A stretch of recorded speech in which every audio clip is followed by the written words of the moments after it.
Hello friends, welcome to नवोमोनी school Jamnagar. आज हम पढ़ेंगे स्टैंडर्ड सिक्स्थ, उसमें वसंत, उसमें चैप्टर नंबर 15 नौकर। तो फ्रेंड्स, यहाँ पर गांधी जी के बारे में चैप्टर है। गांधी जी हमारे राष्ट्रपिता है, वो हम सब जानते हैं गांधी जी के बारे में। तो चलिए स्टार्ट करते हैं लेसन नंबर 15। आश्रम में गांधी कई ऐसे काम भी करते थे जिन्हें आमतौर पर नौकर चाकर करते हैं। जिस जमाने में वे बैरिस्टरी से हजारों रुपये कमाते थे, उस समय भी वे प्रतिदिन सुबह अपने हाथ में से चक्की पर आटा पीसा करते थे। चक्की चलाने में कस्तूरबा उनके लड़के भी हाथ बटाते थे। इस प्रकार घर में रोटी बनाने के लिए महीने या मोटा आटा वे खुद पीस लेते थे। साबरमती आश्रम में भी गांधी ने पिसाई का काम जारी रखा। वह चक्की को ठीक करने में कभी कभी घंटों मेहनत करते थे। एक बार एक कार्यकर्ता ने कहा कि आश्रम में आटा कम पड़ गया है। आटा पिसवाने के में हाथ बटाने के लिए गांधी फौरन उठकर खड़े हो गए। गेहूं पीसने से पहले उसे बिनकर साफ करने पर वह जोर देते थे।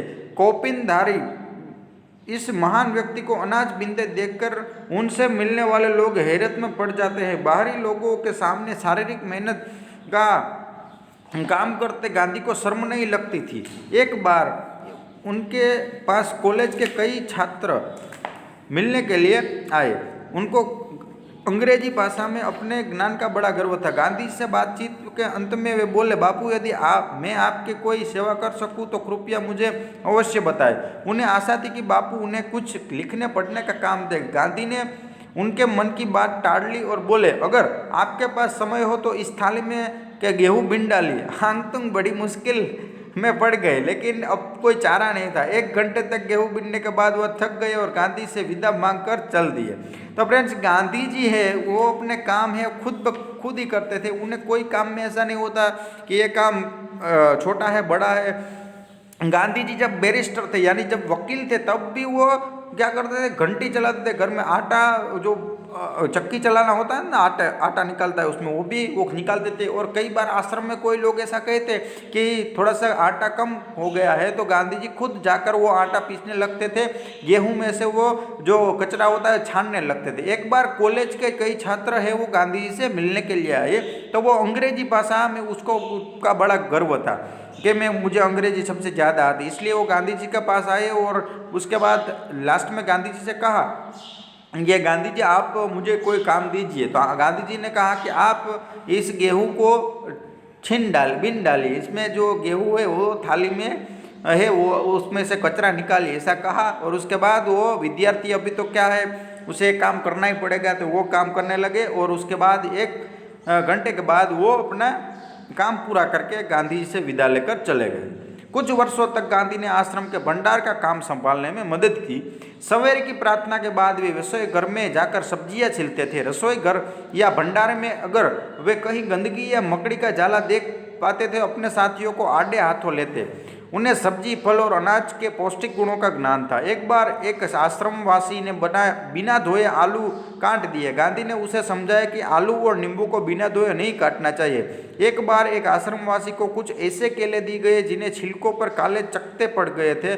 उसने बहुत बुरा माना। तब गांधी ने उसे समझाया कि ये जल्दी पच जाते हैं और तुम्हें खासतौर पर इसलिए दिए गए हैं कि तुम्हारा हाजमा कमजोर है। गांधी आश्रमवासियों को अक्सर स्वयं ही भोजन परोसते थे। इस कारण वे बेचारे बेस्वाद उबली हुई चीज़ों के विरुद्ध कुछ कह भी नहीं पाते थे। दक्षिण अफ्रीका की एक जेल में वे सैकड़ों कैदियों को दिन में 2 बार भोजन परोसने का कार्य कर भी चुके थे।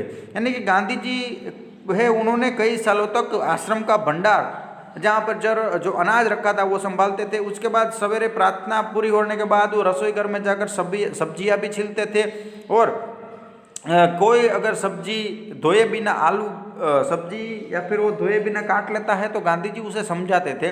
कई बार एक आश्रमवासी ने एक बार क्या किया कि एक केला था, उसमें चकत्ते पड़ गए थे, वो एक आदमी को दे दिया। तो गांधी जी ने कहा कि समझाते हुए आदमी को कहा कि आपके पैर में, आपके जो पेट है वो इससे साफ हो जाएगा, आप है कमज़ोर है, इसलिए आपका हाजमा ठीक हो जाएगा। इस तरह गांधी जी सबको समझाते थे। आश्रमवासियों को गांधी जी स्वयं ही भोजन परोसते थे। इसके कारण उन्हें भोजन के बारे में पता चलता था। दक्षिण अफ्रीका में भी फ्रेंड्स वो जेल में थे, तब वो सैकड़ों कैदियों को 2 बार भोजन परसने का काम करते। देखिए फ्रेंड्स, एक राष्ट्रपिता है हमारे, उन्होंने ऐसे छोटे छोटे काम किए, और हमें घर पे कुछ काम करना पड़े तो हम फट से ना बोलते हैं। आश्रम का एक नियम यह था कि सब लोग अपने बर्तन खुद साफ करें। रसोई के बर्तन बारी बारी से कुछ लोग दल बांधकर धोते थे। एक दिन गांधी ने बड़े बड़े पतीलों को खुद साफ करने का काम अपने ऊपर लिया। इन पतीलों की पेंदी में खूब कालिक लगी थी। राग भरे हाथों से वह एक पतीले को खूब जोर जोर से रगड़ने लगे हुए थे कि तब भी कस्तूरबा वहां आ गई। उन्होंने पतीलों को पकड़ लिया और बोली, यह काम आपका नहीं है, इसे करने को और बहुत से लोग हैं। गांधी को लगा कि उनकी बात मान लेने में ही बुद्धिमानी है, और वे चुपचाप कस्तूरबा को उन बर्तनों की सफाई सौंपकर चले गए। बर्तन एकदम चमकते न हो तब तक गांधी को संतोष नहीं होता था। एक बार जेल में उनको जो मददगार दिया गया था उसके काम से असंतुष्ट होकर उन्होंने बताया कि वे खुद कैसे लोहे के बर्तन को भी मांझ कर चांदी सा चमका सकते हैं। यानी कि फ्रेंड, जो गांधी जी है वो सभी काम में मदद करते थे। देखिए यहाँ पे आश्रम में कई बार वो रसोई के बर्तन है वो भी धोने का काम करते थे। एक दिन बड़े बड़े पतीले है वो गांधी जी खुद साफ करने लगे। तो क्या हुआ कि वो पतीले रगड़ रहे थे, तो कस्तूरबा वहाँ पर आई और उन्होंने कहा कि ये आपका काम नहीं है, हमारा काम है, दूसरे लोग भी है उसके काम कर लेके। और गांधी जी वहाँ से निकल गए। गांधी जी को जो बर्तन है वो चमकते हुए रहे वैसा वो मानते थे। गांधी जी एक बार जेल में थे, तब एक आदमी थे उनके साथ था, वो उनके काम से वो असंतुष्ट थे कि वो जल्दी जल्दी अपना काम निपटा पर चाहते थे। तो गांधी जी कहते थे कि मैं बर्तन को मांझकर चांदी सा चमका भी सकता हूँ। जब आश्रम का निर्माण हो रहा था उस समय वहां आने वाले कुछ मेहमानों को तंबुओं में सोना पड़ता था।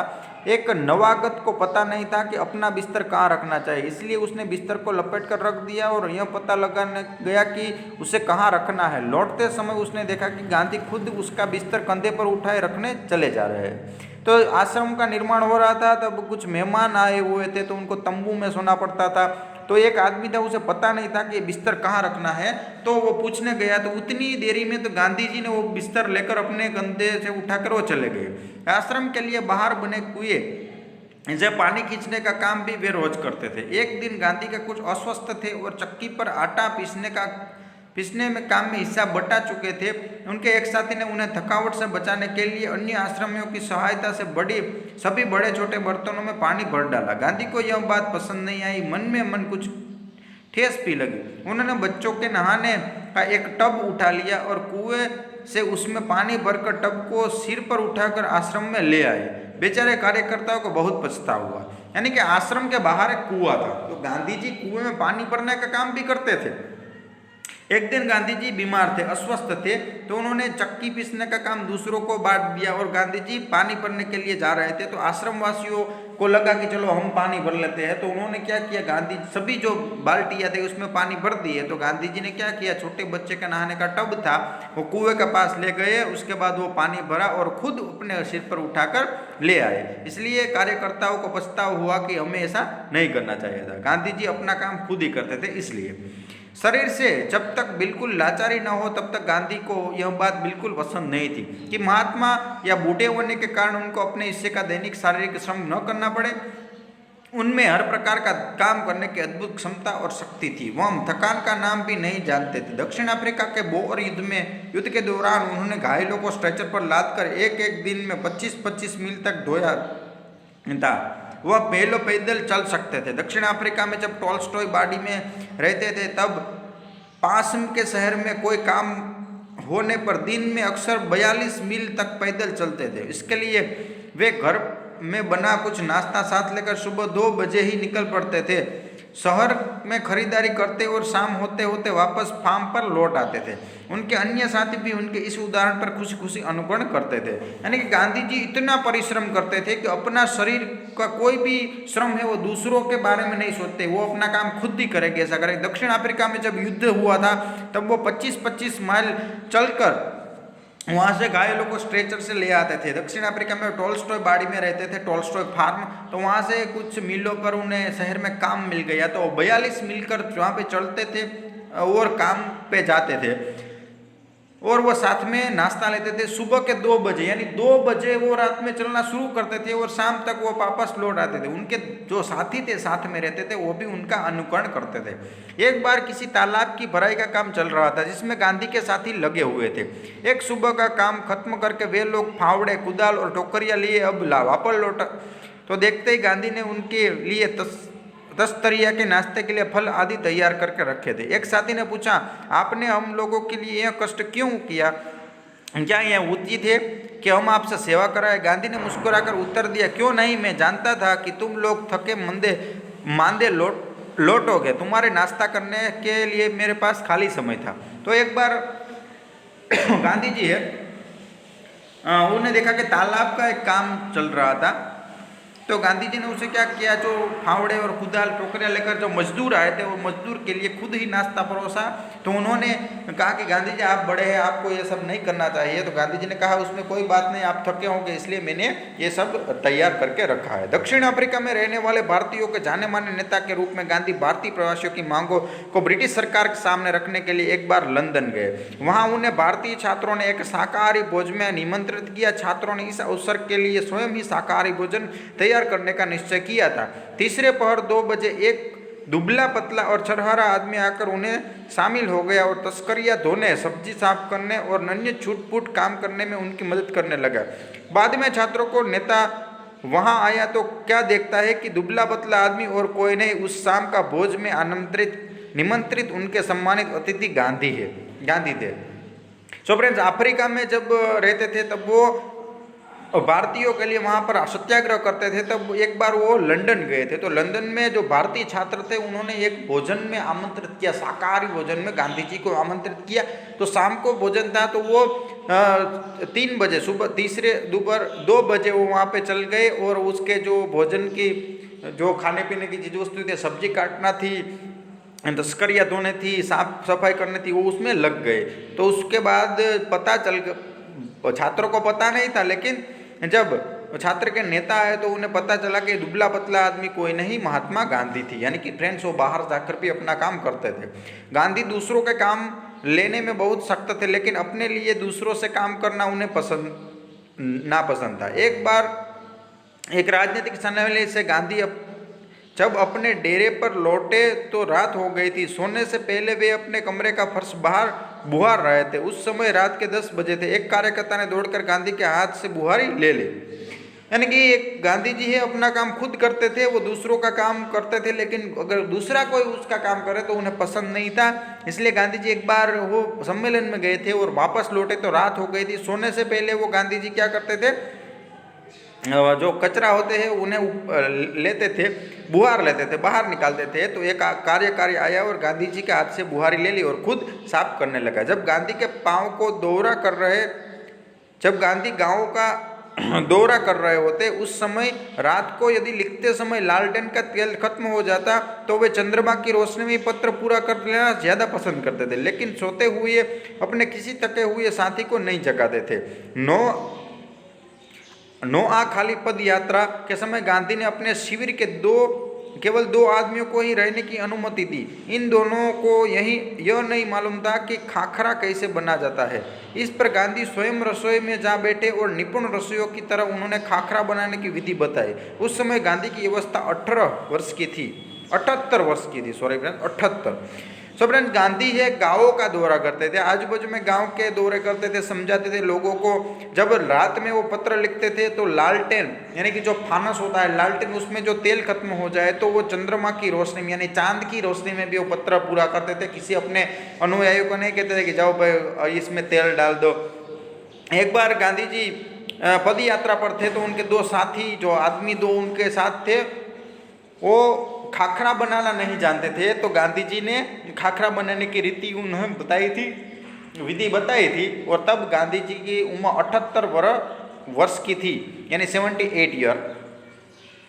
गांधी को बच्चों से बहुत प्रेम था। अपने बच्चों के जन्म के 2 माह उन्होंने कभी किसी दाई को बच्चे की देखभाल के लिए नहीं रखा। वे मानते थे कि बच्चे के विकास के लिए माँ बाप का प्यार और उनकी देखभाल अनिवार्य है। तो फ्रेंड्स, गांधी जी को बच्चे ज़्यादा पसंद थे, इसलिए वो अपने बच्चों को भी कभी किसी के किसी के पास देखभाल करने के लिए नहीं रखा था, वो अपने पास ही रखा था। वे माँ की तरह बच्चों की देखभाल कर सकते थे, खिला पिला और बहला सकते थे। एक बार दक्षिण अफ्रीका में जेल से छूटने के बाद घर लौटने पर उन्होंने देखा कि उनके मित्र की पत्नी श्रीमती पोलक बहुत ही दुबली और कमजोर हो गई है। उनका बच्चा उनका दूध पीना छोड़ना नहीं था और वह उसका दूध छुड़ाने की कोशिश कर रही थी। बच्चा उन्हें चैन नहीं लेने देता था और रो रो कर उन्हें जगाए रखता था। गांधी जिस दिन लौटे उसी रात उन्होंने बच्चे की देखभाल का काम अपने हाथों में ले लिया। सारे दिन बड़ी मेहनत करने, सभाओं के भाषण देने के बाद 4 मील पैदल चलकर गांधी कभी कभी रात को 1 बजे घर पहुंचते थे और बच्चे को श्रीमती पोलक के बिस्तर पर से उठाकर अपने बिस्तर पर लिटा लेते हैं। वह चारपाई के पास एक बर्तन में पानी भरकर रख लेते ताकि यदि बच्चे को प्यास लगे तो उसे पिला दे, लेकिन इसकी जरूरत ही नहीं पड़ती थी। बच्चा कभी नहीं रोता और उनकी चारपाई पर रात में आराम से सोता रहता था। 1 पखवाड़े तक माँ से अलग सुलाने के बाद बच्चे ने माँ का दूध छोड़ दिया। यानी कि फ्रेंड्स, गांधी जी जब दक्षिण अफ्रीका में थे तो उनके एक मित्र थे, उनकी मित्र की पत्नी पोलक बहुत दुबली पतली थी, तो उनके जो बच्चा था वो उनका दूध पीना अभी छोटा था इसलिए उसका दूध पीता था। लेकिन गांधी वो माता है वो अपने बच्चे को दूध पिलाना छोड़ना चाहती थी, इसलिए वो कई सारा काम करती थी कि ऐसा कुछ अलग रखे बच्चे को। लेकिन गांधी जी को इस बात का पता चला तो गांधी जी रात में आते थे, तब वो बच्चे को ले लेते, क्योंकि बच्चा रात भर रोता रहता था, इसलिए वो गांधी जी अपने पास लेटा कर सुला करते थे, इसलिए वो बच्चा रोना बंद कर देता था। और 1 पखवाड़े में यानी 15 दिन में ये बच्चा अभी रोना बंद कर दिया था। गांधी अपने से बड़ों का बड़ा आदर करते थे। दक्षिण अफ्रीका में गोखले गांधी के साथ ठहरे हुए थे। उस समय गांधी ने उनके दुपट्टे पर इस्त्री की वह उनका बिस्तर ठीक करते थे, उनको भोजन परोसते और उनके पैर दबाने को भी तैयार रहते थे। गोखले बहुत मना करते लेकिन गांधी नहीं मानते थे। महात्मा कलानी से बहुत पहले एक बार दक्षिण अफ्रीका से भारत आने पर गांधी कांग्रेस अधिवेशन में गए। वहां उन्होंने गद्दे पाखाने साफ किए और बाद में उन्होंने एक बड़े कांग्रेसी नेता से पूछा, मैं आपकी क्या सेवा कर सकता हूं? नेता ने कहा, मेरे पास बहुत से पत्र इकट्ठे हो गए जिनका जवाब देना है। मेरे पास कोई कारकुन नहीं है जिसे यह काम दूं। क्या तुम यह काम करने को तैयार हो? गांधी ने कहा, जरूर, मैं ऐसा कोई भी काम करने को तैयार हूँ जो मेरी सामर्थ्य से बाहर न हो। यह काम उन्होंने थोड़े ही समय में समाप्त कर डाला और इसके बाद उन्होंने उस नेता की कमीज के बटन आदि लगाने उनके अन्य सेवाओं पर काम खुशी से किया। यानी कि फ्रेंड्स, दक्षिण अफ्रीका के बाद जो दक्षिण अफ्रीका में गांधी जी जब थे तब गांधी जी क्या करते थे, उनकी बड़े लोग यानी कि उनके उम्र के बड़े लोग थे, उनका वो बहुत मान सम्मान करते थे। जब गोपाल कृष्ण गोखले गांधी जी के पास आए थे तो वहाँ ठहरे थे तो वो उनका बिस्तर बना देते थे, उनके कपड़ों में इस्त्री कर देते थे, उनके लिए खाना परोसते थे, पैर दबाते थे। गोखले अगर मना कर दे फिर भी वो पैर दबाते थे। यानी कि महात्मा है अपने जो बड़े हैं उनका बहुत आदर करते थे। जब दक्षिण अफ्रीका के महात्मा कहलाने से पहले जब गांधी जी दक्षिण अफ्रीका से भारत आए थे तब कांग्रेस के अधिवेशन में गए थे। कांग्रेस के एक बड़े नेता थे, उन्होंने गांधी जी से उन्हें पूछा कि मैं आपकी कुछ सेवा कर सकता हूं? तो नेता ने कहा कि मेरे पास कई सारे पत्र आ रहे हैं, यानी पत्र है उनको जवाब तो देना पड़ता है, इसलिए मेरे पास समय नहीं है। तो आप ये काम करोगे, आप मेरे कारकुन बन जाओगे। मेरे पास कोई कारकुन नहीं, इसलिए आप मेरा ये काम कर दोगे? तो गांधी जी ने कहा कि जी हाँ, मैं कर दूंगा। और गांधी जी खुशी खुशी ये काम करते थे और उनके कमीज के बटन भी वो बटन आदि भी लगाने की काम करते थे, अन्य सेवा का काम भी वो करते थे। जब कभी आश्रम में किसी सहायक को रखने की आवश्यकता होती थी तब गांधी किसी हरिजन को रखने का आग्रह करते थे। उनका कहना था, नौकरों को हमें वेतनभोगी मजदूर नहीं अपने भाई के समान मानना चाहिए। इसमें कुछ कठिनाई हो सकती है, कुछ चोरियां हो सकती है, फिर भी हमारी कोशिश सर्वथा निष्फल नहीं जाएगी। यानी कि कभी कभी जो आश्रम में सहायक की आवश्यकता होती है तो गांधी जी जो निचली जाती है उनके लोगों को वो काम पे रखते हैं कि हमें भी उनको अपने साथ ही रखना चाहिए। उन्हें यह मालूम नहीं था कि किसी को नौकर की बात कैसे रखे। एक बार भारत की जेल में उनके कई साथी कैदियों की उनकी सेवा टहल का काम सौंपा गया। एक आदमी उनके फल धोता या काटता, दूसरा बकरियों को धोता, तीसरा उसकी निजी नौकर की तरह काम करता और चौथा उनके पाखाने की सफाई करता। एक ब्राह्मण कैदी उनके बर्तन धोता और 2 गोरे यूरोपियन प्रतिदिन उसकी चारपाई बाहर निकालते थे। यानी कि एक बार क्या हुआ, गांधी जी जेल में थे, तो जेल में कई सारे ऐसे कैदी थे, वो गांधी जी का काम करते थे। गांधी ने देखा कि इंग्लैंड में ऊंचे घराने के घरेलू नौकरों का परिवार का आदमी माना जाता था। एक बार एक अंग्रेज के घर से विदा लेते समय उन्हें यह देखकर खुशी हुई कि घरेलू नौकरों का उनसे परिचय नौकरों की तरह नहीं बल्कि परिवार के सदस्य के समान कराया गया। यानी कि फ्रेंड्स, गांधी जी ने बताया कि इंग्लैंड में जो नौकर रखे जाते हैं वो नौकर की तरह नहीं, लेकिन घर के जो सदस्य होते हैं उसकी तरह उसे रखा जाता है। और एक बार तो एक नौकर वहाँ से जा रहा था, तो वो सदस्य, परिवार का सदस्य होता था, उससे उसका परिचय करवा रहे थे।